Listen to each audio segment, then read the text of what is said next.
శ్రీమాత్రే నమః. సర్వే జనా సుఖినో భవంతు. హలో ఫ్రెండ్స్, చూడండి, ఇది బ్రష్ పెయింట్ అండి, హ్యాండ్ పెయింట్. వైట్ శారీ మీద ఇలా కలర్స్గా పెయింటింగ్ వేస్తాము. ఈ పెయింటింగ్లో డిఫరెంట్ డిజైన్స్, డిఫరెంట్ ప్యాటర్న్స్ ఉన్నాయి. శారీ మొత్తం ఇలా బంచెస్గా ఇలానే వస్తుందండి. పళ్ళు ఇలా వస్తుంది, బ్లౌజ్ రన్నింగ్ వస్తుంది. కింద బార్డర్ అంతా ఇలా పెయింటింగ్ వచ్చి ఇలా పైన ప్లెయిన్ వస్తుంది. చాలా బాగుంటుందండి చూడటానికి. ఇందులో కలర్ ఇంకొకటి, ఇలా అన్ని కలర్స్ ఉంటాయి. వీడియో లెంత్ అయిపోతున్న దానివల్ల నేను కలర్స్ తీయలేకపోతున్నాను. చూడండి,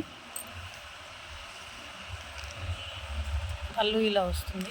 చీర కంటిన్యూషన్ కింద అంటే నీస్ వరకు ఇలా బార్డర్ వస్తుంది. హాఫ్ బార్డర్ వస్తుంది, హాఫ్ ప్లెయిన్ వస్తుంది. అంతా బ్రష్ పెయింట్ అండి, హ్యాండ్ పెయింట్ ఇది. మీకు నేను ఇది మొత్తం టోటల్ ఎన్ని ప్రింట్స్ ఉన్నాయి ఏంటి అని అనేది, పెయింటింగ్ డిజైన్స్ అన్నీ నేను లాంగ్ వీడియోలో చేస్తాను.